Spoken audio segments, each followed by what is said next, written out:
We are live, so Great. we are live on Facebook. Hello, Hello. thank you for coming along this evening. And I'd like to introduce Ella Berthoud, who is an artist, an author, and a bibliotherapist. Ella and I met in 2018 when she was doing a workshop at South Molton Library. And the purpose of the workshop was to support staff in libraries to use bibliotherapy as part of their shared reading groups. And that was, we had a 2-day course with Ella. So Ella, thank you for coming along this evening. Could you tell us a bit more about your job and how you became a bibliotherapist? Because it is quite a unique career, one I would love to do myself, but and what is a bibliotherapist for people who don't already know? Well, Susan and I, my friend Susan Elderkin and I were at Cambridge University together. And when we were studying English there, we thought that we invented the idea of bibliotherapy because we used to sit around talking about books all the time and saying, why don't we become book doctors? We should be agony aunts, but with books, so people could write to us in a newspaper column saying, dear book doctor, I've got this problem, I've got a broken heart, my husband's just run off with my sister, what can I read? Or similar. And we sat around talking about how we would cure those people and with what books. And throughout our university time, we used to give each other books and leave them outside each other's rooms whenever we knew that the other person was having a crisis of the heart or the head or the soul.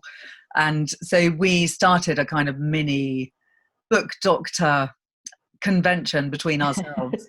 And then we both went different ways for the next few years. Susan Elderkin became a very successful author with her novels Sunset Over Chocolate Mountains and The Voices. And I became an artist, and I went to art school and did a second degree in art and spent all my time painting and simultaneously listening to books, which is how I kept up with reading at that time. And then about 10 years later, we bumped into Alain de Botton because we had known him a little bit at Cambridge, and he was starting off the School of Life. And we said to him, what do you think about having bibliotherapy at the School of Life? And he said, brilliant idea. So we, by that time, realized that it wasn't our invention. It's actually been going since the time of Aristotle. But we do practice it in a unique way. So there are other bibliotherapists around the world who use a lot of non-fiction as their medicine. But Susan and I have always thought fiction is where the real medicine lies.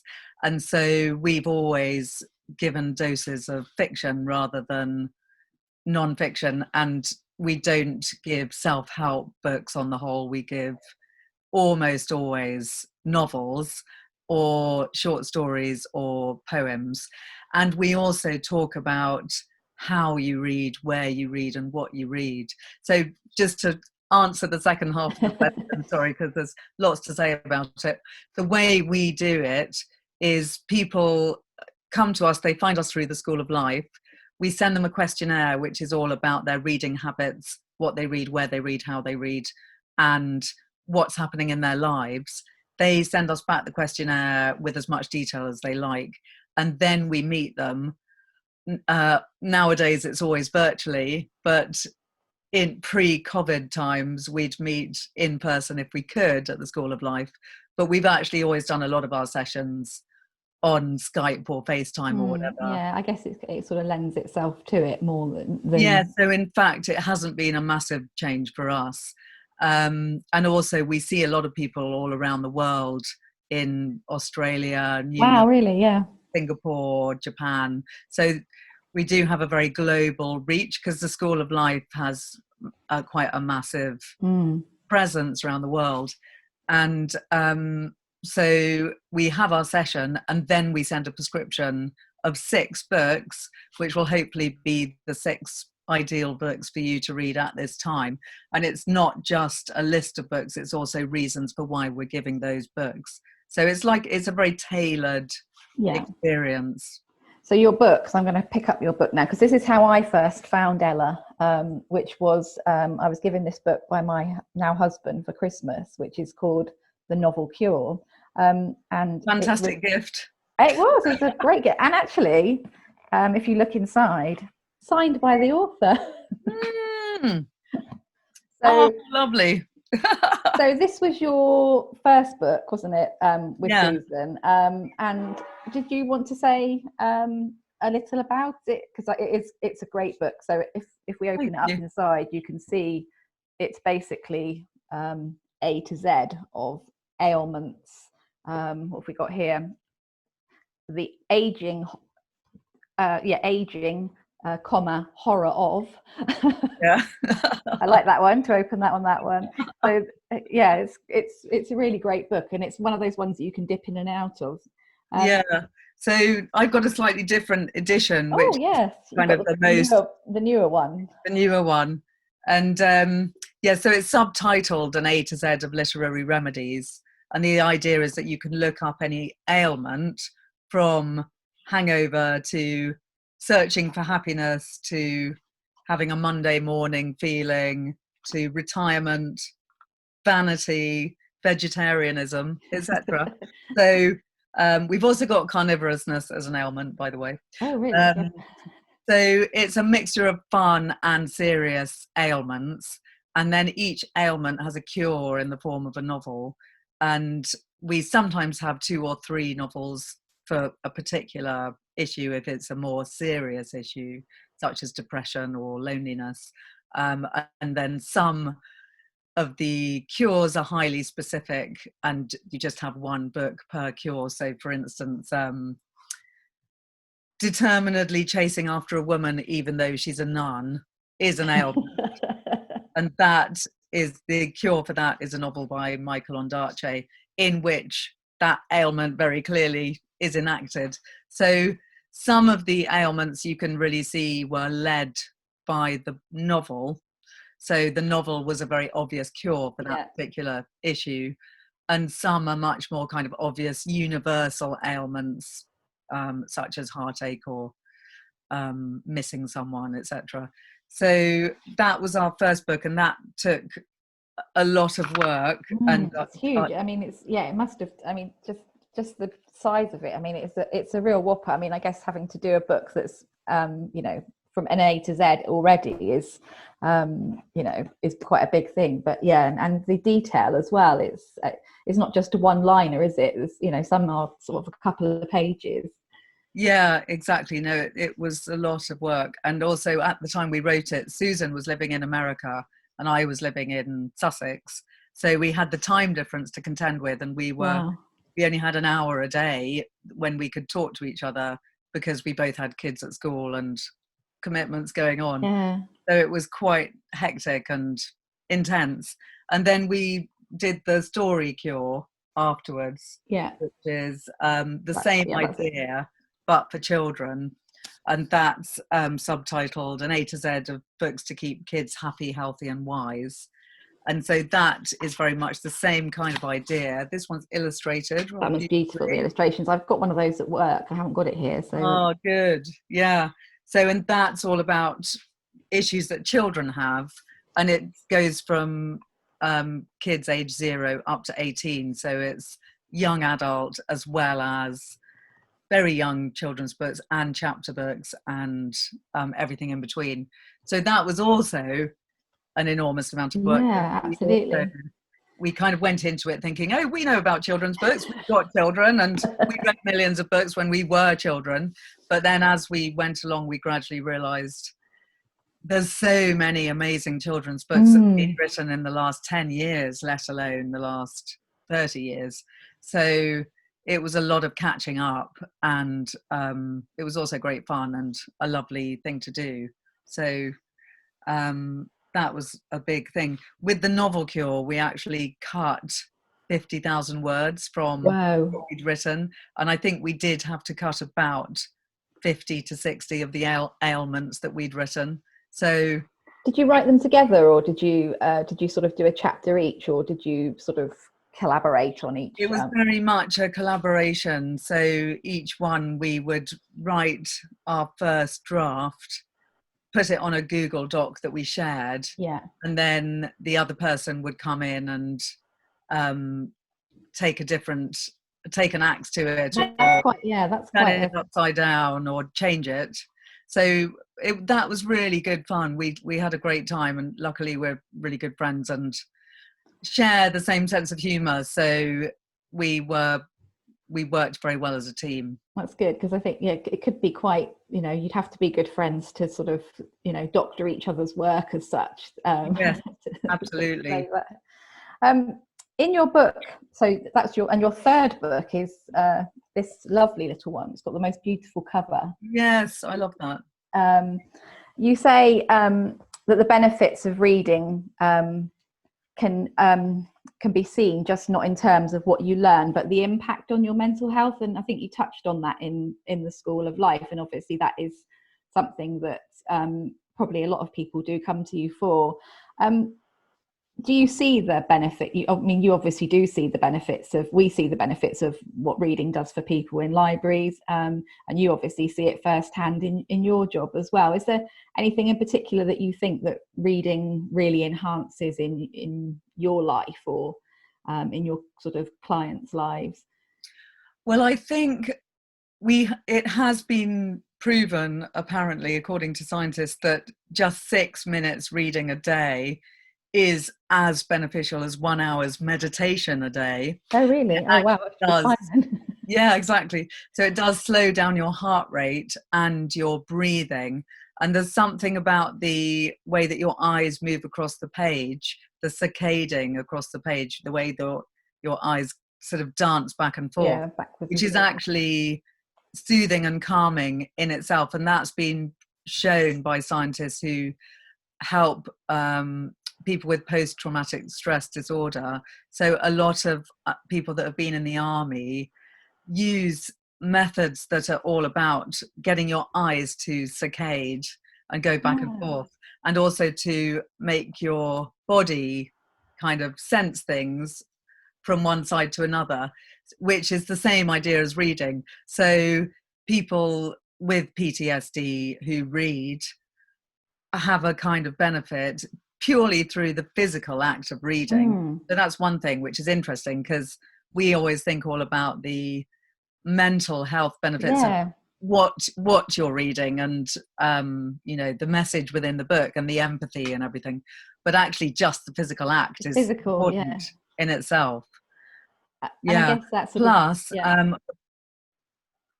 there's also the aspect of it of thinking about empathizing with other people that you've never met, understanding how other people feel, which is beneficial in so many ways in helping you to understand the world.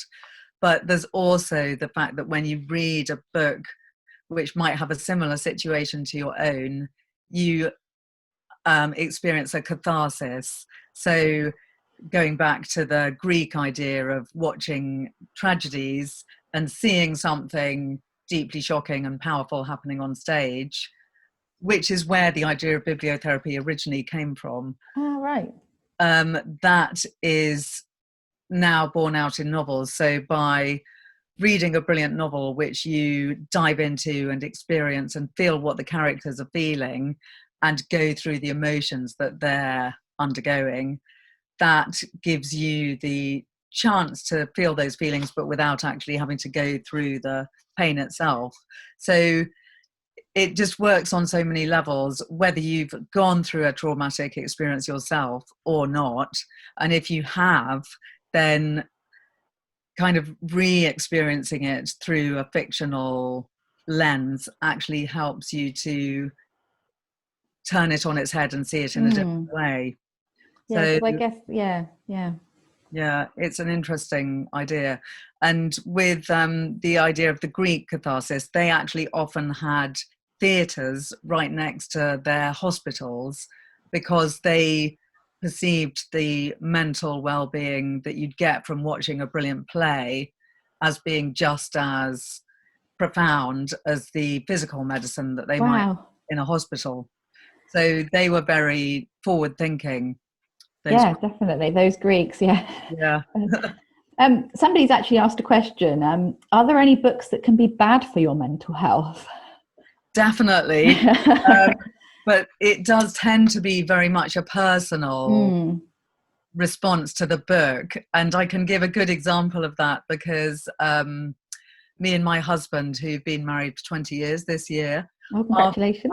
Thank you. Our first date was we actually spent most of the time talking about American Psycho, the book, which I feel was very bad for my mental health. I mean, I can see that it's a brilliant book, but it's one that I wish I'd never read because Really? such gruesome images in it which stay with you forever, and it's hard to push them out of your mind. And whereas my husband, I wouldn't say it was good for his mental health, but it didn't hurt his mental health at all. You know, he just took it on the chin, and in a bit like watching a horror movie, which he likes and doesn't find scarring, whereas I would totally avoid.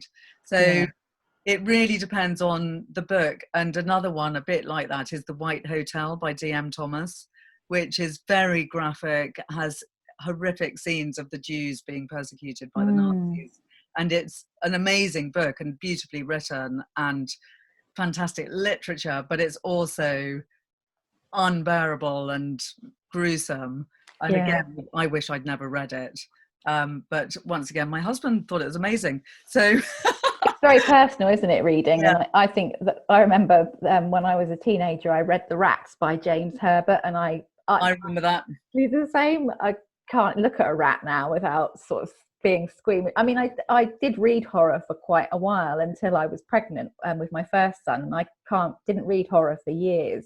And I've just recently started to read it again, and I sort of find it, but not the really graphic sort of Stephen King, James Herbert type, but more sort of ghosty. And I've quite liked that. I find it quite escapist. Yes, I know what you mean. And I'm a bit similar. I've started rereading crime, having not read it for years. So I think it really does depend on you as a reader and as a person, and what life stage you're at, what age you are, what's happened to you previously.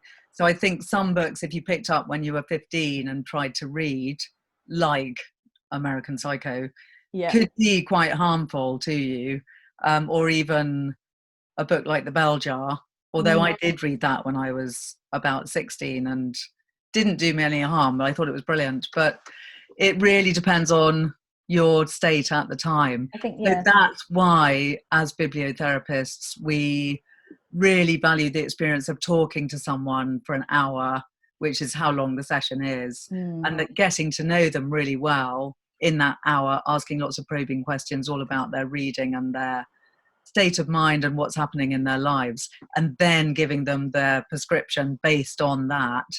And I can imagine people saying, well, therefore, how does it work having a book like this, which is one that you pick up and effectively prescribe yourself? And you are right to think that it's not as accurate a way of prescribing as when you meet someone. But most of the books that we've got in here as cures, they're the ones that we have found have been most helpful to each person that we've given them to as a overall. So they're kind of, you could say they're maybe 90% successful with the people that we've met. So we wrote the novel Cure after we'd already met thousands of bibliotherapy clients. So we'd had a lot of experience over which book suited which people. Yeah, because I was going to ask you that. I imagine there's books that you sort of recommend over and over again, because I imagine there are certain things that, you know, inevitably come up in life, like things like depression, divorce, you know, children being born, not having children, all those types of things. Have you got any sort of books that are your real sort of go-to? I know it's difficult because it's obviously there's so many things, isn't there? But you know, is there anything that you sort of would recommend for, I'm trying to think of something off the top of my head. Well, one of them is grief, which I would Yes. say we do have a few, in a way, go-to books. But once again, before I mention what they are, they're amazingly personal. So not everyone loves these books. So I have to kind of ask them lots of questions before going for it. But Joan Didion's The Year of Magical Thinking is a book that we often give to people who are bereaved, because it's such a brilliant book about bereavement, and it really analyzes the feelings of being bereaved with a quite painful scalpel. But a lot of people I've known who've been bereaved have loved that book for that very reason, because it echoes their own feelings so well. And another one also for bereavement is Siri Hustvet's What I Loved. Oh, sorry, what was lost? I'm having a blank now on what it was called. I think it was. Is it what was lost? I can't. Yeah. Anyway, a title very like that, and that is a really powerful book about grief, about losing a son, and it's agonizing to read. But it is a book that people who have been bereaved have really related to. But then other people would much rather read a totally escapist book. I think it is very personal, isn't it? And I think that's what you were saying about having to know the person and sort of getting to know them when you're prescribing for such personal events that, you know, obviously have affected people quite deeply. It's not something that you can do, that you can't just sort of pull a book off the shelf and go, oh, this is for that.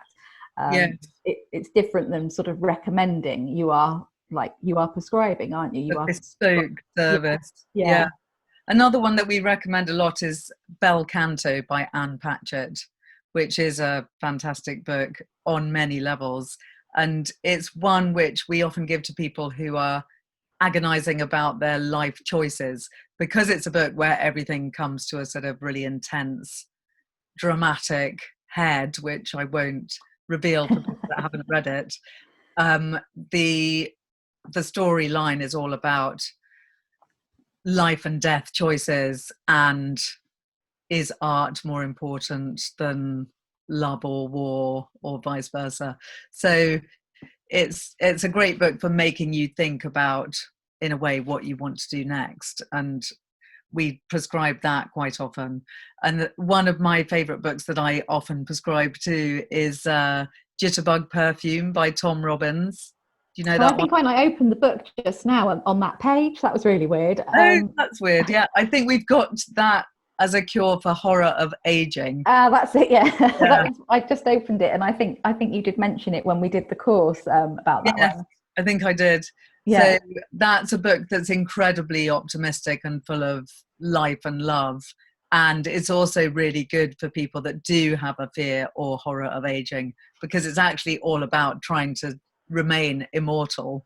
And the hero in the book does succeed in finding immortality for about 700 years. So it goes from 800 AD to the 1970s. But then he kind of takes the decision to allow himself to age for complex reasons that I won't go into. But it's fascinating. It's a lovely book, and it's also got Pan in it, and I always love a bit of Pan. So it has a lot of magic realism in it.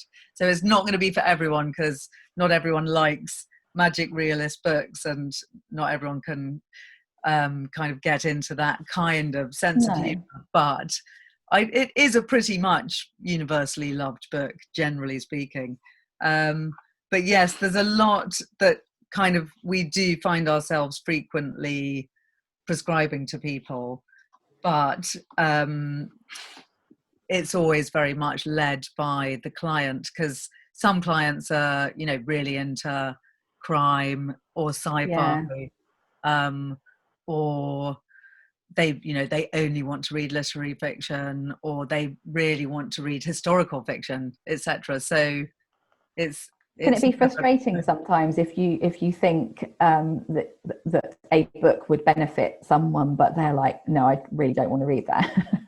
Or but actually, I do find normally when I'm having a chat with someone about their reading, that ideas spark both ways.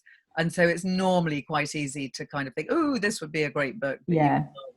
So I'm not often stumped. It's only when sometimes you get a client who doesn't really want to reveal that much about themselves. A bit more secretive, and that it's harder. I wondered whether you would like to read a bit from your book, The Art of Mindful Reading, because it is a really gorgeous, another book that you have a real knack of having books that you just want to sort of pick up and have a little read and then put down again. So. Thank you. Good. Well, that's ideal, because it is that kind of book, which is hopefully one you can read just little snippets of, and then, because it's actually nicely presented by the publishers in sort of bite-sized chunks, which also makes it a sort of lovely read to pick up and ponder and then come back to a day later.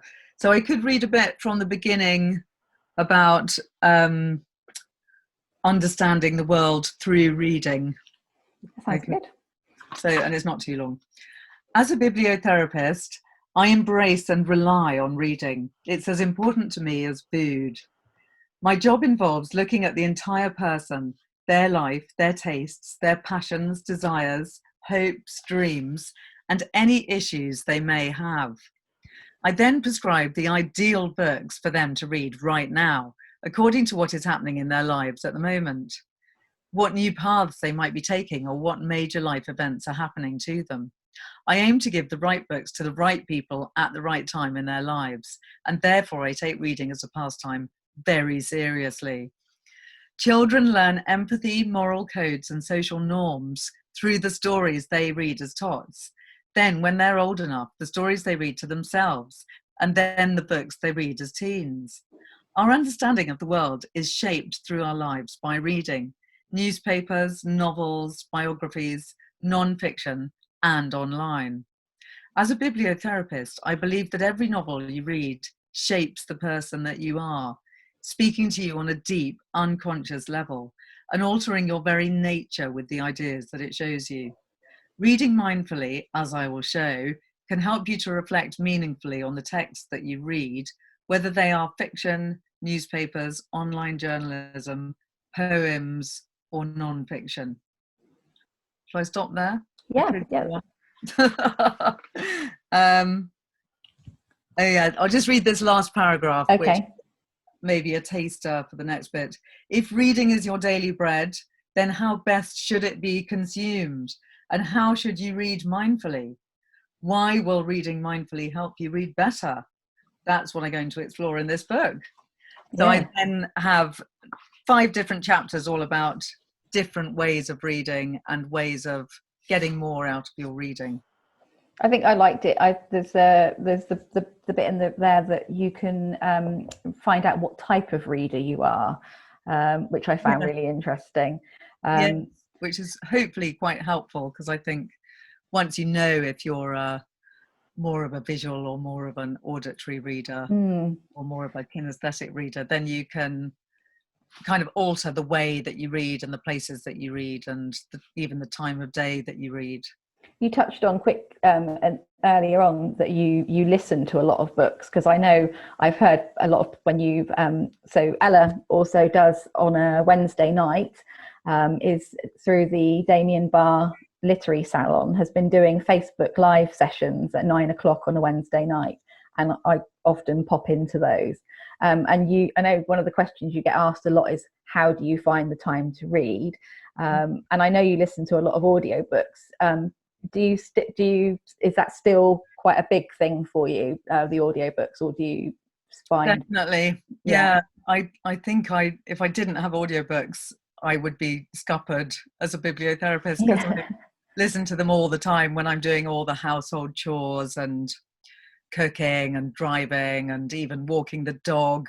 So I sometimes feel guilty that I've always got an audiobook on, but I do turn it off to talk to my children. You'll be relieved to hear.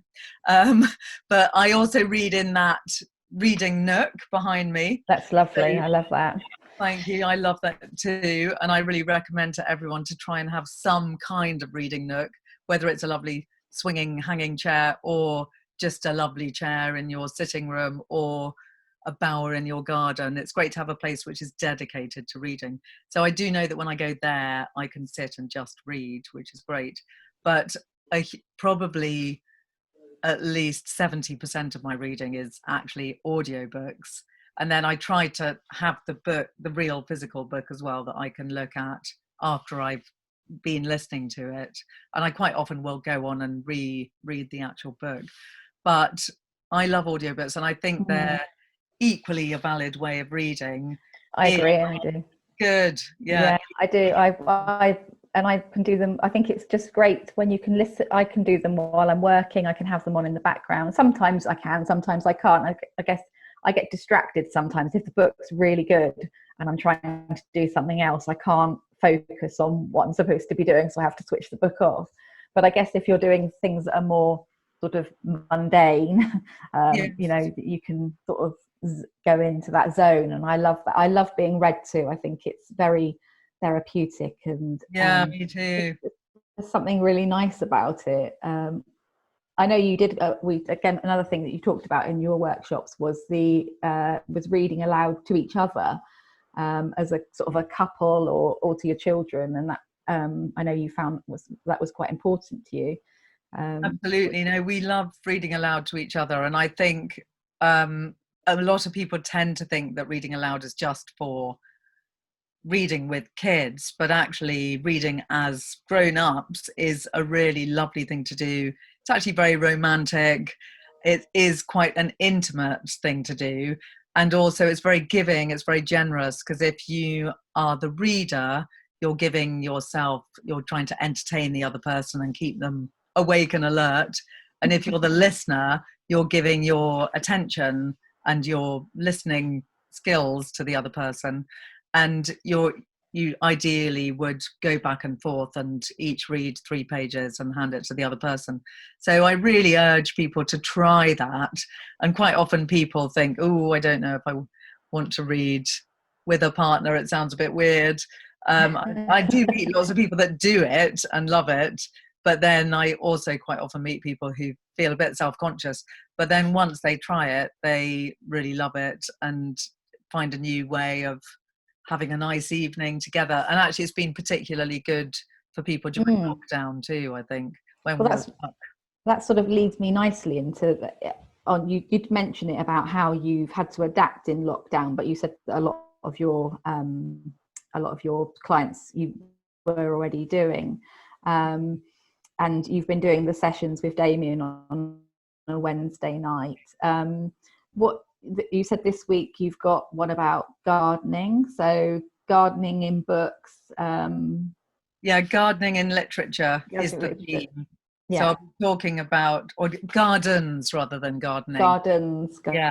I'll be talking about sort of classic gardens in literature where important scenes have occurred or interesting things have happened, or where the book is all about the garden.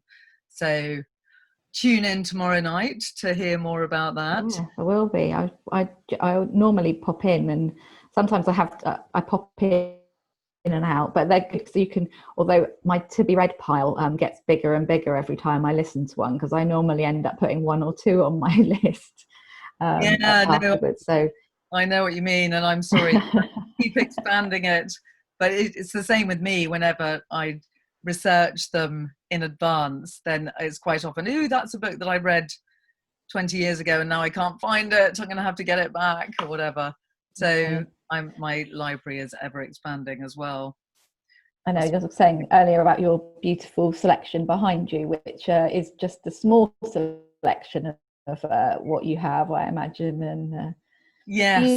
Do you listen when you listen to books, do you listen to them on sort of a platform, or do you don't have physical, but it's got sort of something like Audible or BorrowBox? Yes, I do use Audible, just because I got into that when I was doing the novel Cure. So I've got a pretty bad and extreme Audible habit. And I haven't we've all got that book habit. Yeah, I haven't managed to work out our local libraries' audio lending, which I'm sure they do, but I failed to. Oh, you definitely should. We've got BorrowBox and also our Libby app, which BorrowBox is great, and they have, well, Libby is great too, but the BorrowBox one, they're both easily apps that you can put on your phone, and then you can just download them. And that's what I listen to all of my audiobooks on now. And they're free as well, which makes it even better. And during lockdown, they've been doing ones that you can have without a queue. So today I downloaded the Neil Gaiman Norse mythology, which has got no queue, so you can download that for free. So yeah, it's a great way to listen. Yes, I need to get into that. I've got a comment from Debbie, Debbie came and did the course with us. I think it is the same Debbie, but she said she didn't read The Year of Magical Thinking during a period of grieving, but she said it is a staggering book and it's great to be reminded about the power of reading. So thank you, Ella. Oh, thanks, and hi, Debbie. That's good. So I think we've got a couple of minutes left. I don't know if there's any questions. I'm just checking to see whether there's any more questions on Facebook. I don't think we've had anything in yet. And I just wanted to say, if you're missing the library, we're now offering book delivery, book post, and choose and collect. So if you'd like some books from the library, you can ring your local library if you're not from Exeter, but you can ring any of the libraries in Devon and Torbay, and we will get, you can either choose and collect them. Exeter are doing book delivery and books by post as well. We can also give you some suggestions if you don't know what you'd like, not to the degree that Ella can do it, but our staff are well versed in books and knowing what people like if they like something. So how do they get your suggestions though, because as they can't go into the library? So we'll with the choose and collect, we will sort of just pop them in a bag for them, so it'll be a bit of a surprise. Or we can talk about it on the phone or via email. So yes. When we go back to being in the library, we'll be able to do it more. We'll be able to do a little bit more of a sort of a recommend, but at the moment, yeah, it's a work in progress, but I think the staff are used to sort of recommending books that they've sort of read and liked, but it's really interesting to hear from you as a professional bibliotherapist, and I know that the staff that did the course with you got a lot out of it, and yeah, so and I did myself, because I had a mini bibliotherapy session, and you recommended me The Muse by Jessie Burton, which I absolutely loved, and I listened to that on audiobook, and it's amazing. Yeah, an amazing book. So I think I can definitely recommend that one. Fantastic. And I loved it more than The Miniaturist, which I did also love. By the way, have you read The Giver of Stars by Jojo Moyes? No, I've got it here somewhere on my list. That's about the horseback librarians, isn't it? Yeah, because I was just thinking, with your mentioning sending books by post and having slightly random books, that's what happens with her, because they just pile in a whole load of books into the horseback packs, and then they turn up at remote houses and give them the books. Oh, wow. Yeah, I have got it to read. Work for them, and it's a really lovely book. I loved it. I read it quite near the beginning of lockdown, and it was quite a perfect escape. I know Jojo Moyes actually donated, I think it was to every library in the country, or every library authority in the country. She donated that because it was about sort of horseback librarians. Wow. We've had a couple of links. People would like a couple of links for the literary salon, which we can share in the comments at the end, and also a link to the library audiobooks, which we'll also share in the comments at the end. So if you want to have the link to Ella's salon tomorrow night at 9:00 on Facebook, that will be there, and also the link to the library audiobooks and ebooks. Well, thank you so much for coming along this evening, Ella. It's been great to talk to you again. Thank you. It's lovely to see you again, Karen. And great I will virtually visit Exeter. Wish I could actually come down and see your library again. We would love to have you. If you would like to come down to Devon again when all this strange times are over, that would be great. We would love to have you in the library. We could just go around with a big shopping bag, picking out books. You would love our stack, which is down in our basement, which is where all our archived books are. I'm sure you'd find some amazing gems down there. Sounds great. Yeah, so when you're down in Exeter again, you must pop in and see it. Yeah. So we'll say goodbye to everybody on Facebook. Thank you for joining us this evening. Thank you to Ella for coming along. It's been great. Thanks so much for inviting me. Lovely. And if you'd like to join Ella tomorrow night talking about literary gardens, I will be there, and I'm sure you'll be more than welcome. Yes, and I'd love to hear your suggestions too, if people have thoughts about the best gardens in literature. I know I always find out things that I didn't know, so please put your suggestions in. I'll have a think. Great. Thank you. Lovely to see you. Thanks very much.